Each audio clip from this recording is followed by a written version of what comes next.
আসসালামু আলাইকুম বন্ধুগণ। আজ বা আগামীকাল 2 দিন কিন্তু ঈদ। আর এই ঈদের সময় একজন হচ্ছে 4 বছরের সন্তান, একজন 4 বছরের পর একজন 2 বছর, যারা কিন্তু গরুর মাংস খাওয়ার জন্য আবদার করেছে এবং তাদের মা মানে আমার কাছে আসছে যে তাদেরকে গরুর মাংস খাওয়ার ব্যবস্থা করার জন্য। এবং আমরা কিন্তু মানে সেই 2 বছরের বাচ্চা এবং 4 বছরের বাচ্চার জন্য গরুর মাংস কিনতে এসেছি। তো চলুন দেখি যে কী গরুর মাংস কেনা যায়, কীভাবে কেনা যায় এবং কত করে দাম। আমরা এই গরুর মাংস এমনকে দেবো সবাই কিন্তু গরুর মাংস কোরবানিতে খেতে পারে তা কিন্তু না। আমরা তাই চেষ্টা করতেছি যে এমন একটা পরিবারকে গরুর মাংস দিতে, ঠিক আছে, যে পরিবারে 2 বছরের বাচ্চা এবং হচ্ছে একটা 4 বছরের বাচ্চা রয়েছে। তো চলুন তাদের জন্য আমরা এখন হচ্ছে গরুর মাংস কিনবো, আসুন। ভাই আসসালামু আলাইকুম। আমাদের হচ্ছে মাংস কত করে বিক্রি করতেছেন আপনার সাথে? 750। সবার জন্য 750 না কম বেশি আছে? পাইকারি কম আছে না?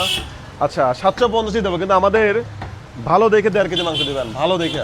আমরা একজনকে গিফট করবো, ঠিক আছে, এবং এমন একজনকে গিফট করবো বন্ধুগণ, এমন একজনকে আমরা মাংসটা গিফট করবো যে পরিবারের হচ্ছে একজন 2 বছরের সন্তান এবং হচ্ছে একজন 4 বছরের সন্তান রয়েছে, আর তার মা তাদেরকে চায়া চিনতে খাওয়ায়। তাহলে আপনি সেইভাবে আমাকে মাংসটা দিবেন, ঠিক আছে? ওকে, তাহলে তো বন্ধুগণ এই যে হচ্ছে 1.5 কেজি মাংস, সেই হচ্ছে 2টা বাচ্চার জন্য, যে এলো 2 বছরের একটা বাচ্চা এবং 4 বছরের একটা বাচ্চা। এখন আমরা তাদের জন্য মাংস নিলাম এবং আমাদের এখনও আরও কিছু বাজার বাকি আছে। আমরা এগুলো সব নিয়েই কিন্তু তাদের কাছে চলে যাবো এবং তাদের হাতে তুলে দেবো আজকের এই বাজার। আসলে গরুর মাংস আমি থাকতে গেলে গরুর মাংস খাওয়া পূর্ণ হবে না, এই আশা কি হয়? ইনশাআল্লাহ অবশ্যই পূর্ণ হবে, আসবো। ঠিক আছে বন্ধুগণ, চলুন আমরা নেক্সট কার্যক্রমের জন্য আমরা হচ্ছে চলে যাই এবং তাদের জন্য আর কী কেনা যায়। আসলে গরুর মাংস দিলেই তো হবে না, সাথে আরও বাজার ঘাটের দরকার, সেগুলো আমরা কেনার চেষ্টা করবো, আসুন।